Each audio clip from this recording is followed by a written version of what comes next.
moi c'est Clément, je suis jardinier et animateur ici à Terre Humanisme.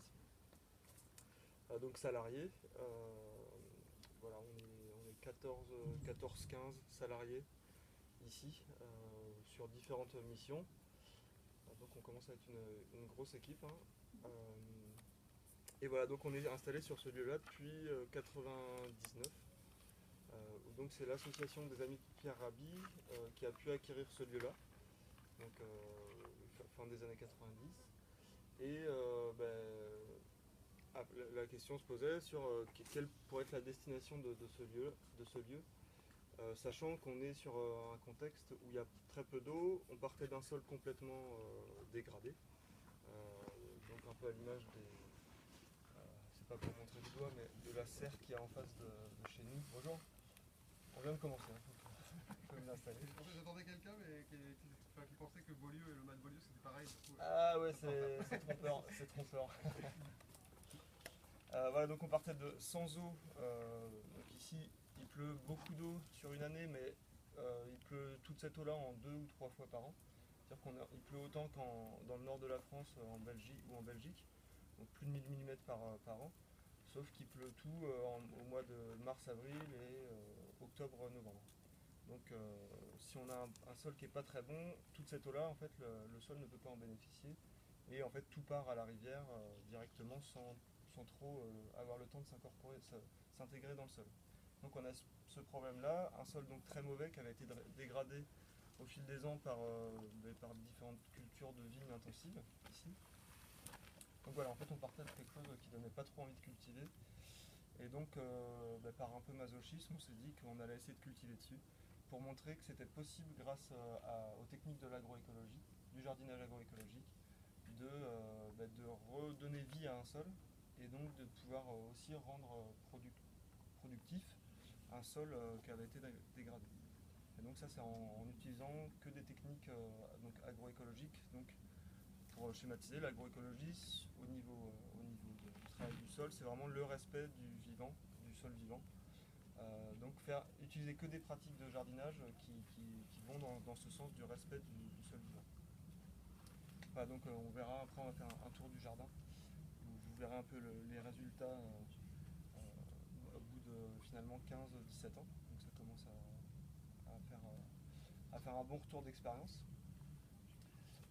Pour parler plus du côté associatif, donc ici on a plusieurs volets. On a un volet sensibilisation, un volet formation et un volet solidarité internationale. Alors le volet sensibilisation, en fait, ici on reçoit les visiteurs comme vous tous les lundis matins. Donc entre mars et octobre, on peut recevoir jusqu'à des fois 90 visiteurs en une fois. Donc là on est complètement dépassé généralement. On n'a pas un lieu qui est approprié pour recevoir autant de monde d'un coup. Donc vous verrez, tout à l'heure je vous demanderai d'être assez vigilant, de ne pas marcher sur les zones de culture, donc les buts. Et quand on est 90, c'est difficile, ça se pousse un peu dans les allées.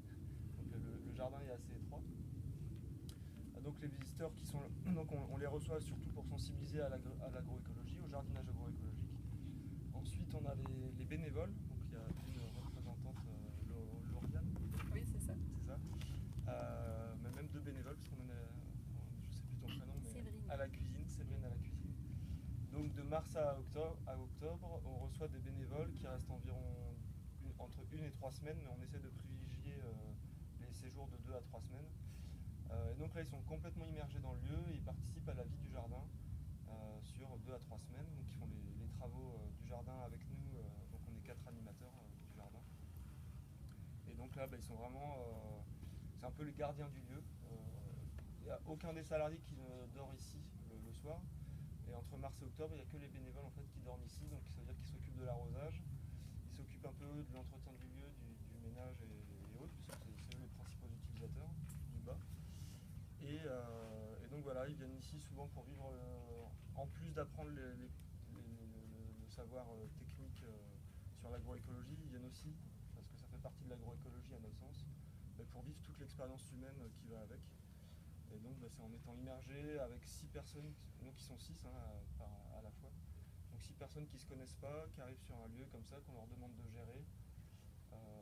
Donc il se passe beaucoup de belles choses et souvent ça fait partie d'un chemin de vie. Souvent c'est des gens qui se posent des questions. sont un peu en transition. Et, voilà, ça leur fait un petit passage pour se poser, pour réfléchir, pour discuter, pour échanger. C'est toujours assez riche pour les gens qui passent ici. Donc ça c'est les bénévoles. On a ensuite les stagiaires. Donc on propose une douzaine de formations ici, enfin une douzaine de thématiques de formation différentes.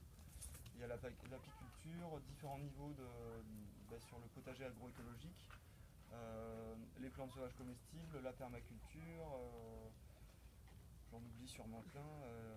Il y a la cuisine végétarienne et créative. Bon voilà, on a 10-12 formations différentes, donc qui se passent entre 2 jours et 5 jours. Et donc là c'est plus intensif, donc c'est assez complémentaire du côté bénévole. Les bénévoles sont vraiment immergés, ils sont vraiment dans le concret, dans la vie du jardin au jour le jour.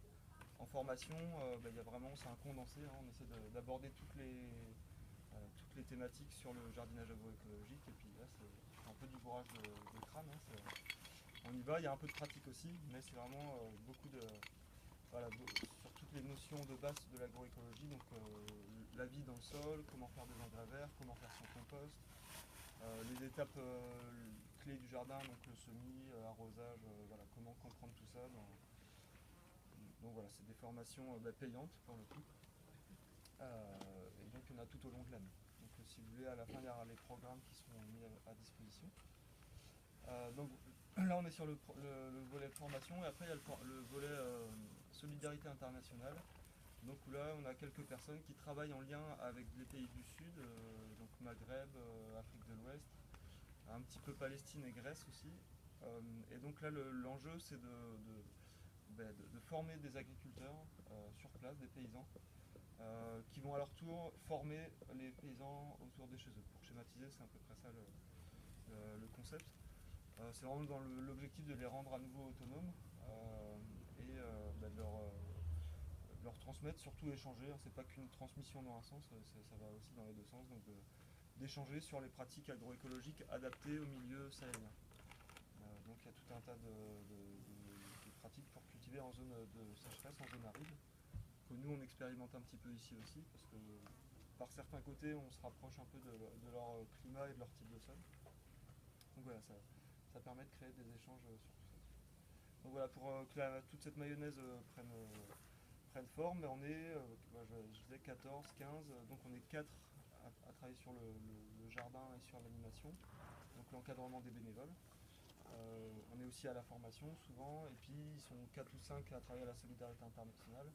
Et après il y a tout le reste de l'équipe qui est essentiel pour le côté logistique, administratif, gestion, secrétariat.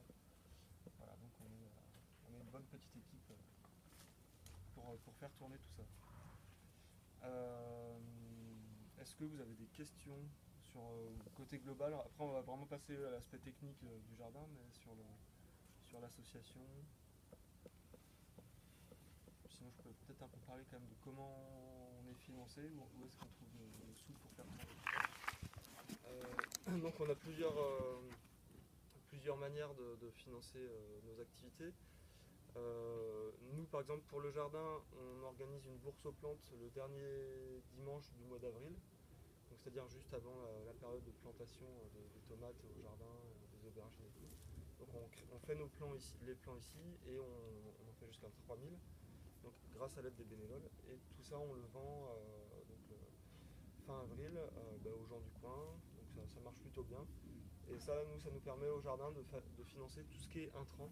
Parce que malheureusement on n'est pas sur un jardin pleinement autonome, on est obligé d'acheter de la paille, on est obligé d'acheter du terreau et on est obligé d'acheter du fumier pour vraiment enrichir la terre. On n'arrive pas pour l'instant à tourner en vase clos, c'est encore compliqué. Je vous expliquerai un peu plus pourquoi tout à l'heure, mais voilà, si j'y pense plus, n'hésitez pas à me rappeler cette question-là. Donc ça c'est pour le côté jardin. Ensuite on a les formations s'autofinancent, donc on ne fait pas de bénéfices dessus, mais ça nous permet juste de payer les formateurs et la logistique qu'il y a autour. On vend aussi des livres et des DVD autour de... Donc les DVD c'est plutôt autour de la thématique des semences, donc sur la mainmise des lobbies semenciers sur la semence, donc comment libérer la semence. Et on a aussi fait un livre qui s'appelle le manuel de l'agroécologie, que vous pourrez aussi consulter à la fin, donc qui est vraiment, là on essaie de condenser tout ce qui est notion de base pour commencer un jardin en ayant conscience de ce qui se passe dans un sol, de ce qui se passe dans un compost, de ce qui se passe dans une plante. Donc c'est vulgarisé, mais c'est déjà c'est une bonne première approche. Après, ça permet d'avoir les idées un peu plus claires sur tout ça et de se lancer dans le jardin avec une meilleure compréhension. Donc nous, on éprouvait le besoin de faire ce livre-là parce qu'il y a beaucoup de livres en fait, mais qui sont souvent attachés à une seule thématique. Mais il n'y a pas de livre qui recentre toutes les thématiques propres au jardinage et au sol, qui réunit un petit peu tout ça. Donc là, on a réuni tout dans un même livre. Vous pourrez regarder ça à la fin. Et après, une grosse partie de nos financements, c'est le livret Agir par le Crédit Coopératif. Donc le Crédit Coopératif qui est une banque sociale et solidaire,